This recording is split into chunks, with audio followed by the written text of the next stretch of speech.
পূজনীয় স্বামী ভূতেশানন্দজি মহারাজ রামকৃষ্ণ মিশনের ১২তম প্রেসিডেন্ট এবং একজন মহাজ্ঞা আধ্যাত্মিক গুরু। আমাদের শিখিয়েছেন মন্ত্রদীক্ষা কেবল শব্দ নয়, এটি জীবন্ত শক্তি এবং চেতনার সংযোগ। ফার্স্ট পার্টে আমরা মহারাজের মন্ত্রদীক্ষা বই থেকে জানতে পেরেছি মন্ত্র, দীক্ষা এবং বৈদিক ও তান্ত্রিক মন্ত্রের মধ্যে পার্থক্য কী। আজ আমরা আরও গভীরে জানব কিভাবে মন্ত্র গ্রহণ করা উচিত, গুরু শিষ্য সংযোগের গুরুত্ব এবং মন্ত্রের শক্তি শিষ্যের জীবনে কিভাবে প্রবাহিত হয়।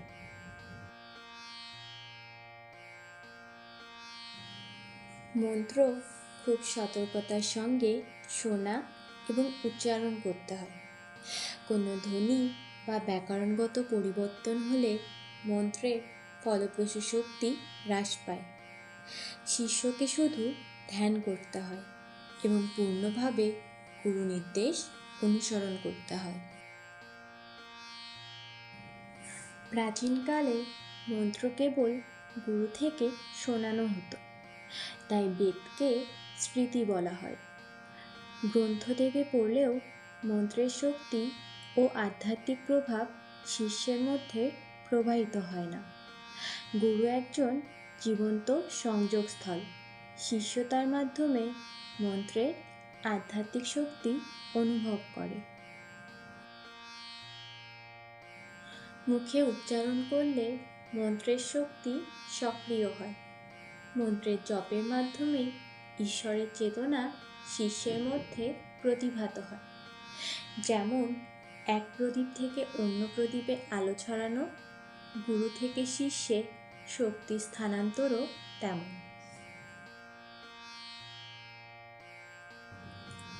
তান্ত্রিক মন্ত্র গোপন রাখা হয় এবং যথাযথভাবে এই মন্ত্র জপ করা আবশ্যক, কারণ যদি সতর্কতা না মানা হয় এতে মন্ত্রের আধ্যাত্মিক ফলাফল আসবে না।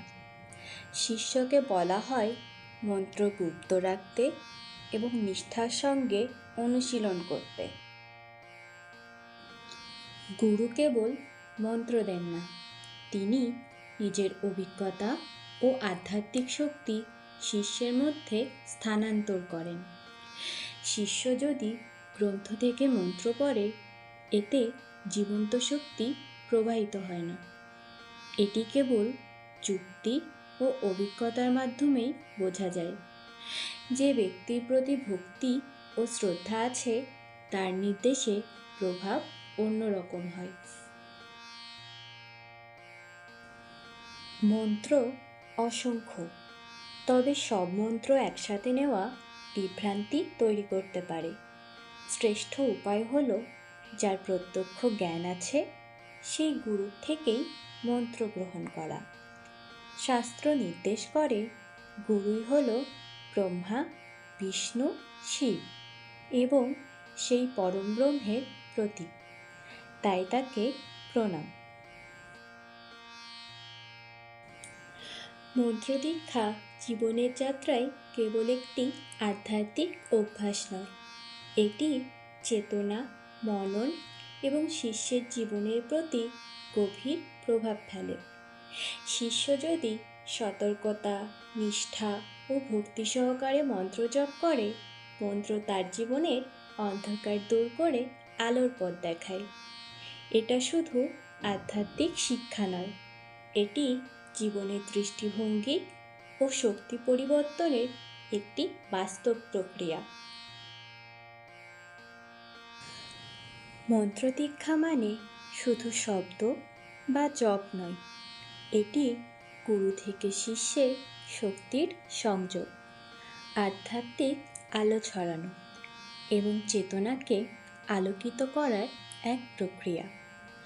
মনে রাখবেন, মন্ত্র গ্রহণ করতে হবে নিষ্ঠা, সতর্কতা এবং পূর্ণ আস্থা সহকারে। এই একক অনুশীলন আমাদের জীবনকে পরিপূর্ণতা ও প্রজ্ঞায় ভরিয়ে দিতে পারে।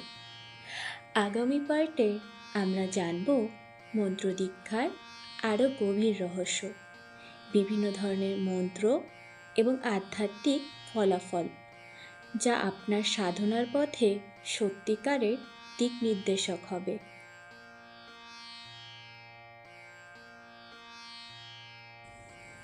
একটি প্রদীপ অন্য প্রদীপকে আলোকিত করে, ঠিক তেমনই গুরু থেকে শিষ্যে মন্ত্রদীক্ষা আলোর প্রবাহ সৃষ্টির পথ।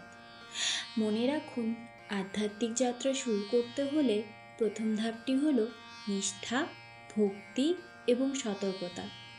আপনার অন্তরের আলো জ্বালাতে আজই সেই যাত্রা শুরু করুন।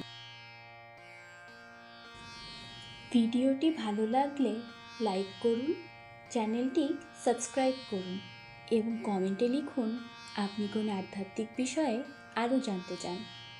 নেক্সট পার্টে আমরা আরও গভীরভাবে জানব মন্ত্রদীক্ষার রহস্য এবং আধ্যাত্মিক জীবনে এর অসাধারণ ফলাফল সম্পর্কে।